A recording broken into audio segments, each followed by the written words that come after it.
maksudnya tanya hakikat. Ya bagus lah kalau ya hakikatnya Allah itu sebagai Tuhan. Terus cara mengenal Allah itu paling gampang, sehingga Imam Sibawah bilang Allah itu a'raful ma'arif. Saya ngaji di mana-mana itu kampanye saya begini. Karena saya pernah diparani orang yang sejenis jenengan. Cuma lebih apa ya? Lebih fasik lah kira-kira gitu. Karena nggak santri sama sekali. Yang datang ke saya itu nggak santri sama sekali. Dia datang begini, Pak Mbak, saya mau Islam serius asal Anda bisa menjelaskan Tuhan itu siapa. Jadi nggak ada sopan-sopannya dia tanya. Terus saya jawab gini.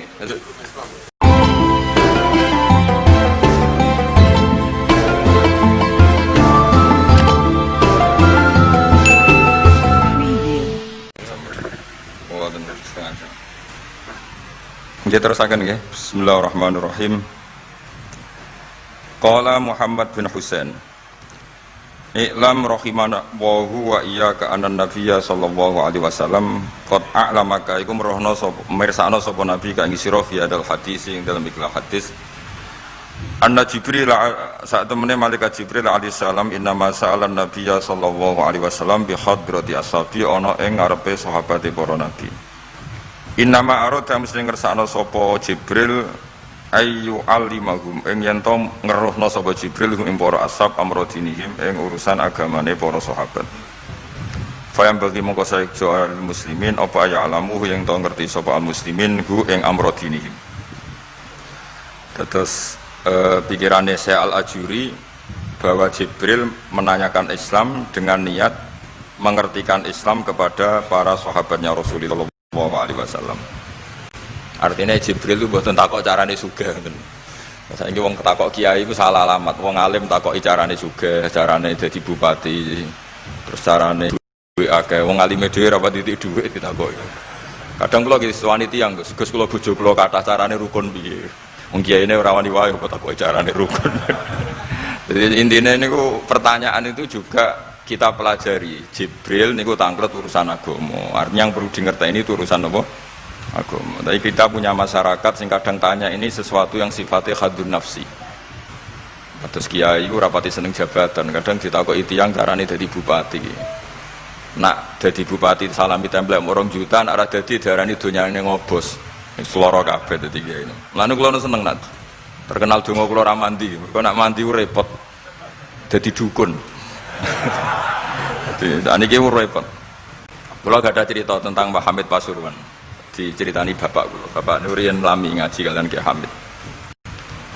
Jadi dawuh beliau soleh zaman akhir ku repot, hisabe gede. Mudah terkenal wali, dongane mandi terus wong kepen sugih marani kiai, kepen wayoh marani kiai, kepen jabat marani kiai. Terus ngekei dhuwit. Mari hisab tok mergo duwe sudah dikonversi sebagai materi. Makanya beliau pernah menangis, aku soleh-soleh ngene golek. Intinya semua yang ditanyakan itu urusan apa? Agama. Maka kata Imam Syekh Al-Ajuri, seharusnya pertanyaan itu ya urusan agama, dan yang harus diketahui ya urusan agama. Maka orang Islam yang harus diketahui ya urusan agama. Terus kalau mau istifadah kalian ke Zofur, memang di depan umum itu penting supaya tidak ada al-qila wal qol. Jadi ini kan diulang-ulang bihadrati ashabi. Ini dalam ilmu hadis itu penting sekali supaya ilmu itu mutawatir. Karena kalau sampai untuk ijazah ke orang tertentu, mau aku tok sih dijazah, itu biasanya malah dibodoni. Kayak bakul, sampai tok sing tak kayak diskon. Nah, gerwang ya domong. Malah nek ki dilkon ijazah di depan umum berarti kondang. Ada khusus bahaya. Niku mesti klenik nih. Ngene ku kanca kula sak kelas kalian Gus Munib. Jadi orang itu, makanya saya ngaji itu pede di depan umum. Karena kalau salah ya dibenarkan Gus Zofur, kalau benar juga ganjarannya akeh. Tapi nak ngaji mbek wong loro dhewean iku terus kok cocokan. Nak salah aja kodo-kodo ya kan. Jadi memang ilmu itu suka yang mutawatir saya, karena validitasnya jelas. Makanya dulu itu dikaji hadis kok enggak mutawatir itu enggak mutu. Paling firrut batil ulya tentu yang apa? Mutawatir. Dikatakan bihadrati ashabi, atau ketika Nabi khutbah, apalagi pidato Nabi di hajatil apa? Wada. Sehingga hadis ahadi itu banyak yang masalah. Karena satu ada subjektivitas rawi, kalaupun soha itu ada subjektivitas rawi. Seperti yang diceritakan Gus Sobur tadi, Abu Dzar itu orangnya soleh, tapi punya subjektivitas kesolehan yang sangat individualistik, sehingga beliau. Jadi, tapi kalau umum kan standarnya jelas, apa? Standarnya apa? Jelas. Ya saya teruskan. Jadi bihadroti ashabi itu menurut saya kata kunci karena pentingnya mutawatir. Terus menyangkut pertanyaan tadi yang Gus Zofur bilang nggak semua pertanyaan harus dijawab. Sebetulnya saya juga ngeritik. Nggak semua yang diunek-unek takokno. Kadang wong takok nasib. Kita misalnya saya itu sering punya utang 1 juta gak iso nyaur. Kadang wong takok kula diutang 1 miliar carane nyaur piye. Wong kene diutang 1 juta ora carane nyaur kok ditakoki sing utang napa? 1 miliar. Kula nu di santri, bojone nu 3 wong sugih. Kowe ora geswan kula takok carane ngrukono bojone. Ya kene bingung piye carane. Bojo sitok kowe kudu urip malah. Ditakoki bojo napa? Nah ternyata santri itu terinspirasi oleh cerita-cerita. Syaratnya wali itu kudu di bojo cerewet. Nak sitok cerewet wali apa meneh nak telu, dia cara berpikir begitu. Nah, itu yang bojo pertama itu ngancam nak masih sah dengan istri kedua ketiga mau bunuh diri. Terus dene nate nyuwun sewu melafatkan tolak. Terus takok teng kula. Niku termasuk mukroh napa mboten Gus? Karena saya melafatkan itu dipaksa diancam bojo pertama mau nopo? Lah iku nang fikih kan hanya ada syaratul ikrah itu mukrih harus mampu mewujudkan mahaddadahu. Kena arah Mekah tak patah. Ini ndak kasusnya unik. Umumnya bab ikrah di fikih kan nak ora ke tak patah ini ndak. Ini kasusnya beda. Nak rabok turuti aku mati. Itu kan bingung. Ya saya sedarian Gus Zofur ya jawab wallahu a'lam. Nunggu Jibril ya sudah akan datang gitu. Artinya gini ya, problem kita kekinian itu setiap masyarakat punya iskal atau punya grundel itu ditanyakan kiai. Padahal seharusnya tidak sesuatu yang harus apa ditanyakan. Misalnya gawane di bojo akeh ya mesti sumpek, ngurmat wong wedok sitok sumpek apa meneh telu. Terus gawane wong duwe utang akeh ya sumpek. Hal-hal seperti itu kan lazim. Sebenarnya nggak perlu ditanyakan, biasa wae standar. Tapi kita ini sering menuntut orang lain menjadi solusi ya bagi orang itu. Makanya saya kalau ngajar di Jogja itu sering cerita begitu. Problem orang kota itu adalah kalau punya beban itu dibebankan ke negara atau ke kiai atau ke ustadz. Padahal beban ini sebagai hukuman karena kesalahannya apa? Sendiri. Saya masih ingat betul ketika kasus Aid. Mbah Mun itu orang yang sangat syafiq li ummati, sangat syafiq lah, sangat syafaqah pada umatnya. Ketika ada seorang dokter peneliti obat Aid, itu sangat tertantang, dia sangat obsesi bisa menyembuhkan Aid. Aid yang karena free sex ya, bukan karena ketularan. Saya ulang lagi, yang karena seks bebas, bukan karena ketularan. Itu tidak biasanya yai duko, baru pertama itu saya melihat yai itu agak duko. Terus beliau tidak jawab, tapi setelah dokter itu pulang ngendikan begini, pangeran itu kadang ngersano kabeh itu ono sanksine, cara bahasa modern ono sanksine. Ya tujuannya pangeran itu wong ben tobat ben balik nang Allah. Jadi ono wong uripe ngawur diutang, ya sanksine wong urip ngawur diutang ben uripe apik. Intinya Mbah Mun tuh mau ngendikan kesalahan itu pantese ya ono sanksine ben wong tobat. Lah saiki kiai ku nak ditakoki ngono berusaha cari solusi sanksi iku, padahal Allah kepengen memberi sanksi. Enggak sampean misalnya zaman mondok ra sregep terus bareng saiki dadi kiai bingung terus kula kan dadi solusi Gus kayak donga laduni. Wong pangeran ngekeki sanksi kuwe zaman mondok ra sregep. Ben ora rasane isin maca kliru di depan umum. Malah yo ijazah napa? Laduni. Jadi itu pelajaran bagi saya menurut saya. Jadi kata Mbah Mun la'allahum yarji'un itu la'allahum yantahun yang di Quran itu satu kesalahan itu pasti Allah itu menghendaki ada apa? Sanksi. Tentu maksudnya Allah baik supaya tobat. Tapi sekarang sanksi itu mau dihilangkan. Kadang konsultan itu kayak bojo kepengen minggat Sing lanang tak takoki kena apa? Mun lami Gus boten kula nafakoi. Ya aku yang mending normale aku minggat iku wis terlambat bojomu kepen minggat saiki aku terlambat. Kudune wis wingi-wingi. Normale wong lanang ra tanggung jawab mencen sanksine bojone minggat. Itu cara kula kiyaine memberi napa? Solusi. Tak bila minggate teng diteng-teng tuane. Berarti bojomu pinter. Wis ngerti sing lanang ra kena deloki melok wong tuane ya meniku. Dadi nah seperti itu menurut saya semua kiai itu harus kayak saya dalam bab itu. Tapi mereka cari donga, piye bojo iki ra dicukupilah seneng. Terus golek akeh pengasih, golek jimat. Akhirnya bangun nanti cerita, sing kula malih tak kenang sih. Akhirnya kiai ini nganti lali ya. Ana wong melarat yo ijazah kiai. Berhubung kiai ini ku isin muni ra iso dijazahi duha mek donga. Kiai ini ku lali nak dhewe fakir. Akhirnya yang minta ijazah itu ditimbali bangun. Rene tak ijazahi. Kowe yo ijazah duha mek sapa kiai iki. Lha kiai ku dhewe fakir kok jalu ijazah. Ya ijazah ya aku sing wis sukses dadi kiai sugih. Artinya apa? Bener ceritane Gus Zofur, gara-gara setiap pertanyaan niku memaksakan bisa jawab. Wis koyo ning pondok lho, wis karuan dene dhewe Joko tuwa. Lho kok ngeke ijazah mahabbah. Dene pondok ganti Joko tuwa. Itu di pondok mana-mana Gus, itu ada ijazah laduni. Padahal sing ijazah iku ya tau ra munggah. Sekolahe ora tau munggah. Ngono dicalon ijazah laduni yo.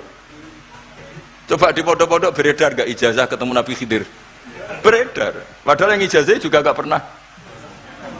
Nah itu karena yang diceritakan seperti tadi, memaksakan bisa. Jadi karuan dekne dhewe ra iso ya santai wae. Nah aku pengen ngipi ketemu Rasulullah itu beredar gak ijazah itu? Mungkin Pak Del kan yang pernah mengijazahkan itu. Tapi ora tahu. Sampe tahu ijazah niku Pak Zakaria? Oh, jadi ya ijazah terus ya. Karena Jubir Torekoh nih. Jadi intinya kalau tidak bisa ya bilang saja tidak bisa. Sampai apa jangan kita lupa tadi ya.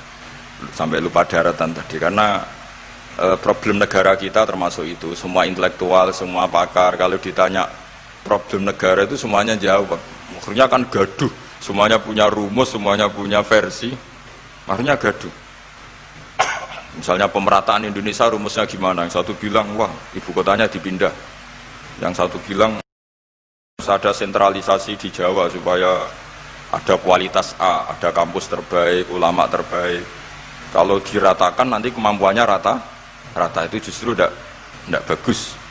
Yang ketiga enggak, wah kualitas demokrasinya dijaga. Yang satu enggak, demokrasi tanpa ekonomi tidak bisa. Sehari santri ya sedunia rasa pikir besok mati ben. Nah itu kan karena memaksakan jawab akhirnya ada kegaduhan. Zaman tabiin yang masih ada sahabat banyak.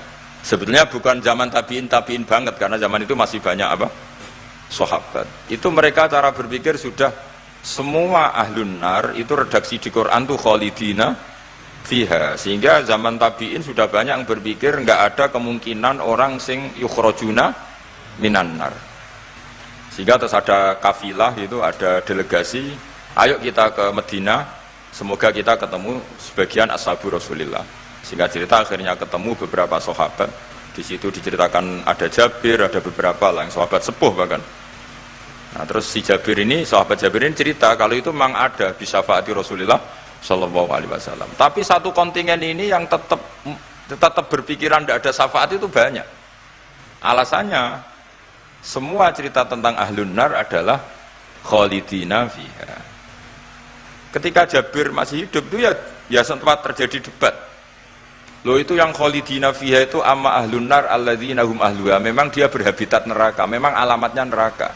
Kalau sehingga ini menjadi khas. Meskipun khas ini iskal, kita akan iskal karena itu di Quran tidak ada. Tidak ada maksudnya nggak ada secara sorry yang menerangkan ada kaumin sing yukhrajuna minan nar. Makanya Syekh Al-Ajuri ngendikan ciri khas ahli sunnah adalah mengimani adanya kaum sing yukhrajuna minan nar. Karena itu zaman tabiin sudah ada polemik.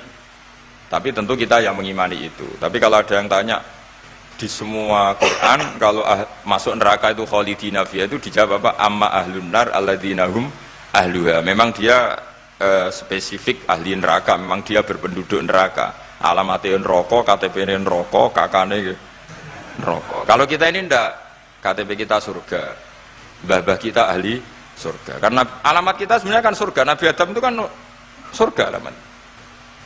Makanya saya ngaji di mana-mana itu betapa baiknya agama ini. Karena kunci surga kita sudah dikasih tahu miftahul jannah. Sementara kita tidak tahu kuncinya neraka. Jadi kena mlebu neraka itu kebangetan. Wong ora roh kuncine kok mlebu. Tapi jare kancaku, wah gak ono pintune Gus, ilang blusek. Ini problemnya itu. Tapi nek sampean mlebu neraka itu kebangetan. Karena yang kita punya kuncinya itu surga, kita tidak punya kunci neraka. Ono sing dikunci neraka, mboten to? Nah, harusnya kita nggak bisa masuk neraka karena nggak punya kuncinya. Jadi kalau nak maca hadis miftahul jannah la ilaha illallah itu syukur kalau cek apike Kanjeng Nabi, wong kunci kok didudono. Itu kan luar biasa. Jadi orang memahami hadis itu.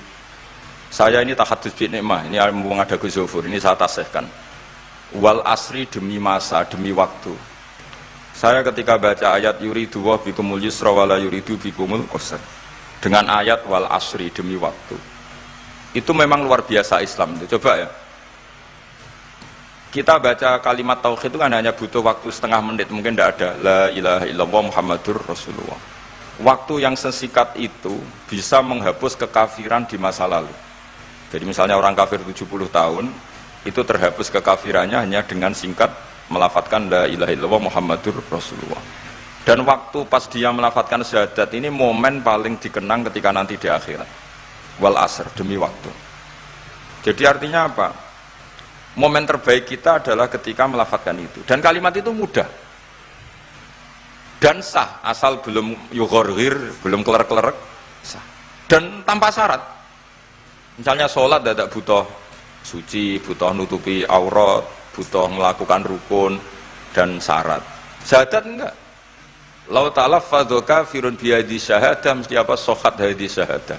Padahal kafir, urung adus, ijek cerita ya, betapa agama ini mudah. Ya kan, kalimat yang bisa menghilangkan kekafiran, kemudian tidak banyak syarat. Coba kalau kamu mau sholat, syaratnya kan macam-macam. Mau zakat, ulama Islam. Ya, terus kita harus menghindari perilaku tertentu yang perilaku itu zaman Nabi sudah sangat diperingatkan. Misalnya yang masyhur itu Khawarij. Khawarij itu kelompok yang sangat soleh secara zahir. Yes, ibadahnya kata Rasulullah siamu laisa siamukum kasiyamihim wa qiyamukum kami qiyamihim. Jadi puasa kamu sahabat enggak sehebat puasanya orang apa? Khawarij. Ibadah kamu enggak sebanding ibadahnya Khawarij, tapi mereka sangat biadab. Ya murukuna minaddin murukasahmi minar ramiyah yaqra'unal Qur'an la yujawizu hana jiro. Dan di antara kesolehan yang berlebihan ini kata Nabi apa? Yuqatiluna ahlal Islam wala yuqatiluna ahlal ausan. Kalau dijak musuhi sesama Islam semangat, tapi dijak musuhi yang jelas salah ndak semangat. Ini kelompok sing hadarona humun nabiyyu, kelompok yang kita diperingatkan Nabi untuk sangat apa menghindari. Karena logikanya jelas ya. Orang yang kafir saja inginnya Nabi menjadi muslim dengan diajarkan syahadat. Tapi ini orang yang sudah muslim, seleranya Khawarij, dikeluarkan dari Islam. Tahlilan kafir, kuburan kafir, nyekelake kafir, apa saja menjadi kafir. Ini pertanyaannya kan, inginnya seorang nabi itu kan tentu dari kafir menjadi muslim. Ini yang sudah Islam menjadi kafir. Maka cerita-cerita di beberapa ulama, ini kenangan saya ngaji di sini. Ini sekaligus cerita penutup. Ada orang ekstremis ketemu Islam alim. Terus ketika melihat ahlul ma'asi itu maksiat, ahlul ma'asi ketika maksiat, sedang maksiat, sebaiknya orang-orang Islam seperti itu mau saya bunuh, mau saya bom. Ini yang cerita orang-orang alim ke saya. Terus kata si orang alim tadi, lau annahum matu, kalau mereka benar-benar mati final maksiyah itu aina masiruhum, lalu mereka kemana? Si yang keras tadi bilang ilanar, karena mereka mati apa final maksiyah. Terus jawabnya yang alim tadi, dzalika muradan nabi, apa umat Islam mati kemudian min ahlin nar itu yang dikehendaki Nabi? Untungnya yang si ekstremis tadi agak alim. Ya ndak, Nabi inginnya umatnya itu ya mati tidak masuk neraka. Ya sudah, jangan bunuh sekarang, kasih kesempatan apa? Tobat. Untungnya si yang ekstrim ini termasuk min ahli ilm, dia nerima konsep itu, nerima. Itu jadi pelajaran dialog kealiman. Dan kita menjadi moderat bukan karena liberal atau sekuler. Memang kita baca hadis-hadis misalnya inna wuha yabsutu yadahu billail yatuba musiun nahar wa yabsutu yadahu bin nahar yatuba musiul. Allah yang Tuhan saja inginnya itu menunggu tobatnya mereka, bukan mengakhiri mereka dalam keadaan tidak tobat. Jadi ini supaya jadi faham, menjadi khas kita. Ya Allah yang Tuhan saja inginnya kan menunggu tobatnya mereka, bukan malah tobat itu kita hentikan ya dengan dibunuh ketika maksiat. Itu artinya kan kita tidak memberi kesempatan tobat. Saya masih ingat Mbah Mun sering cerita ke saya, aku corokon mileh, kata beliau, aku corokon mileh iku yo ora pati seneng ono terlalu tegas, terlalu apa, mergo Allah wae ngekei kesempatan. Ya tadi, apa logikanya kan Allah saja, misalnya Allah Ta'ala selalu membuka tangannya di malam hari supaya yang tadi siang maksiat tobat di malam hari. Terus Allah membuka tangannya di siang hari supaya yang tadi malam maksiat tobat. Intinya Allah Ta'ala itu menunggu tobat, bukan menghentikan asbabit taubah. Sehingga tradisi guru-guru kita, ya utamanya Mbah Mun, itu sama-sama saja baik. Bukan karena baik sama orang fasik, bukan. Tapi implementasi dari menunggu tobatnya orang fasik, dan tentu itu butuh tarbiyah, butuh syafaqah, butuh kasih sayang, butuh.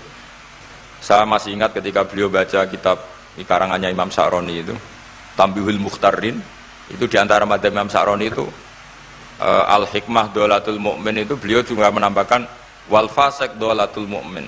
Bukan sekedar Al-Hikmah Dolatul Mu'min, tapi Al-Fasik juga Dolatul Mu'min. Karena ketika seorang mukmin fasik ini seperti barang yang hilang, dia tercerabut dari akarnya, yaitu akar keimanan dan keislaman. Maka kita-kita, kata Imam Sa'roni, kita-kita sebagai orang soleh harus menemukan mereka atau mengambil mereka untuk dikembalikan.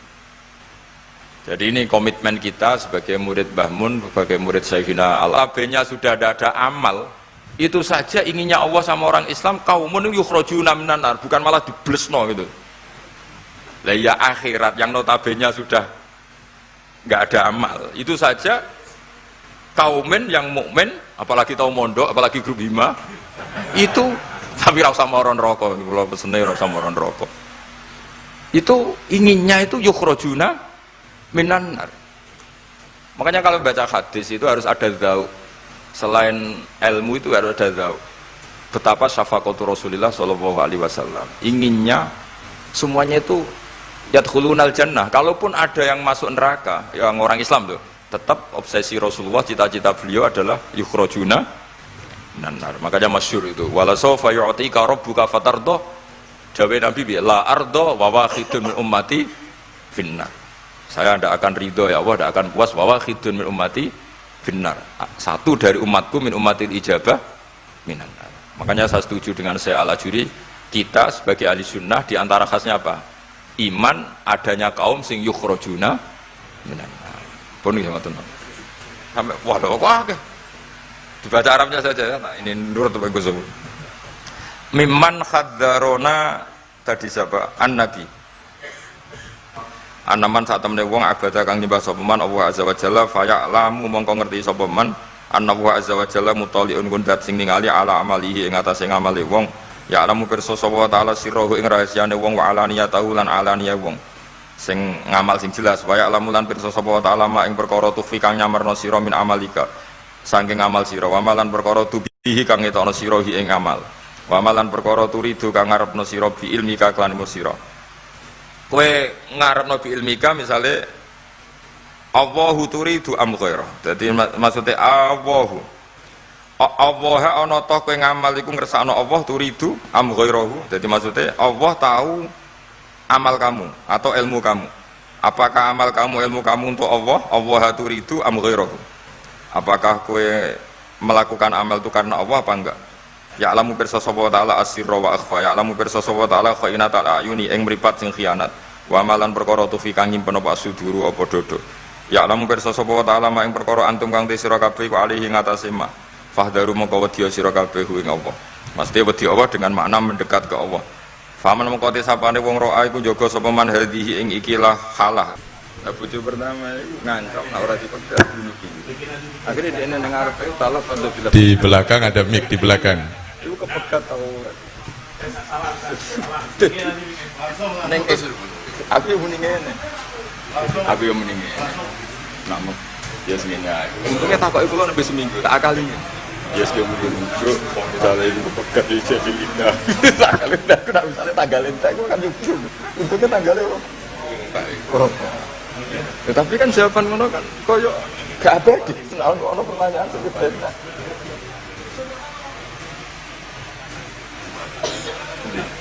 Untuk buka dulu. Sing ketemu-temuan iki. Betul? Kosok dulu. Napa? Mati. Di. Ketemu-temuan. Iki.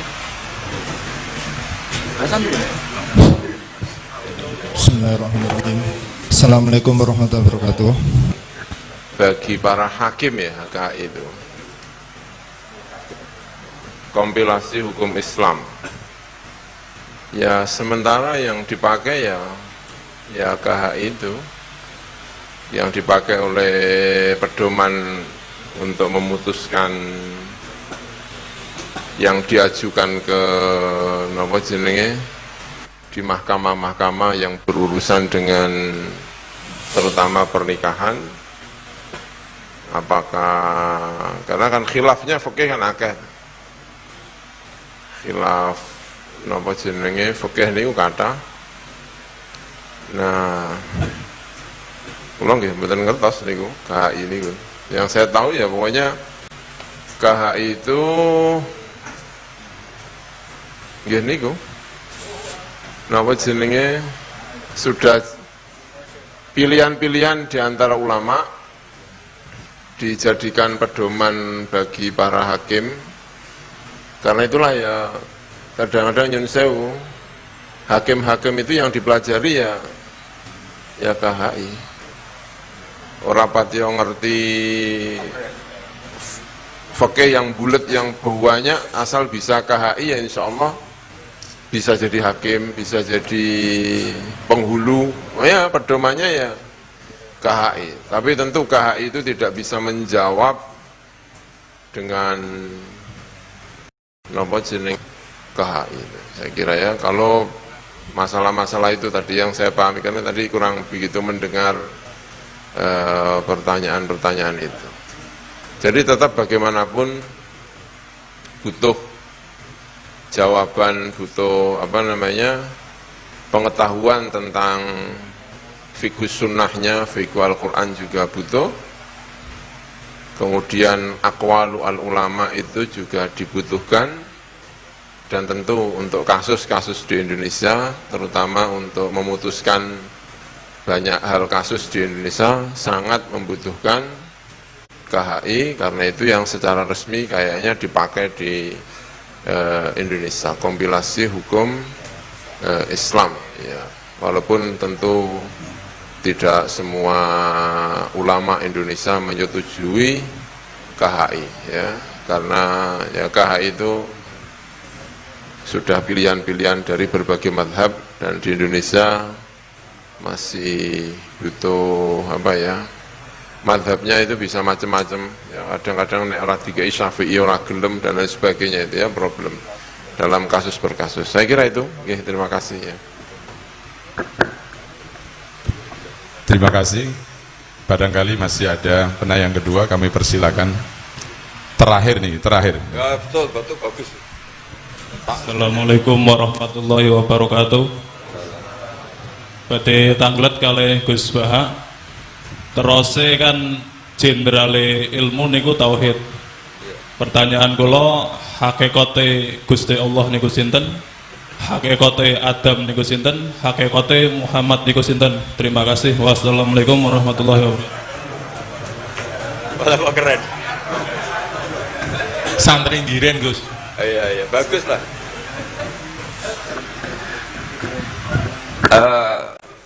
maksudnya tanya hakikat. Ya bagus lah kalau ya hakikatnya Allah itu sebagai Tuhan. Terus cara mengenal Allah itu paling gampang, sehingga Imam Sibawayh bilang Allah itu a'raful ma'arif. Saya ngaji di mana-mana itu kampanye saya begini. Karena saya pernah diparani orang yang sejenis jenengan. Cuma lebih apa ya? Lebih fasik lah kira-kira gitu. Karena nggak santri sama sekali. Yang datang ke saya itu nggak santri sama sekali. Dia datang begini, Pak Mbak, saya mau Islam serius asal Anda bisa menjelaskan Tuhan itu siapa. Jadi nggak ada sopan-sopannya dia tanya. Terus saya jawab gini, ya aku aja kewaco. Terus saya bilang, kamu peneliti, ya saya peneliti. Kamu orang pinter, ya saya orang pinter. Dia punya gelar. Ya kira-kira gini, kalau gelas ini saya banting, terus pecah, kamu bilang apa? Ya karena sebabnya dibanting, ya sudah. Kira-kira alam raya ini kan kadung berstatus maujudat. Kira-kira logis enggak kalau hadil maujudat khalaqahal adam, ini maujudat diciptakan ketiadaan. Fainal adam la yu'athiru syai'an, tentu sesuatu yang enggak ada itu la yu'athiru syai'an. Di mana-mana sing yu'athiru yang bisa menciptakan atau membekasi itu adalah al-wujud. Ya berarti Allah itu penyebab dari semuanya, Pak. Iya. Ya dari dulu kiai-kiai bilang gitu kan saya enak. Nah, intinya gini, terus dia menjadi sadar setelah Allah tak beri status wajibil wujud. Makanya saya tambah tua, itu tambah kagum sama ulama dulu. Kenapa kita mulai kecil dikenalkan wujud kidam bakok, kira-kira gitu. Hadhil maujudat, alam yang sudah kadung wujud ini, kan mau tidak mau harus disebabkan oleh yang wujud. Masa wujud disebabkan nihilisme atau ketiadaan? Ya kira-kira gitu. Kalau sampean tanya hakikat Allah yang mudah dikenali apa? Beri status wajibil wujud. Yang wajibil wujud ini oleh kita adalah disebut Allah. Lah yang menerangkan itu siapa? Ya Nabi Muhammad. Lah Nabi Muhammad turunannya siapa? Ya secara dhahir turunnya Nabi Adam. Kan ya sudah gitu kira-kira. Sudah, sampean yang senang saja hidup, enggak usah mikir itu. Ya sudah kita aja. Kalau nggak diterangkan secara dohir, nanti orang Habib itu Nur Muhammad Qobla. Terima kasih kami sampaikan, meskipun sebenarnya kita masih haus mendengarkan petua-petua beliau, tetapi mengingat waktu yang sudah cukup malam, kami tutupkan sampai di sini. Tetapi sebelum kita tutup dengan bacaan doa, kami mohonkan kepada saudara Ulil Albab untuk memimpin bersama-sama membaca qasidah Sa'duna Fid Dunya. Kepada sahabat rekan Ulil Albab kami persilahkan.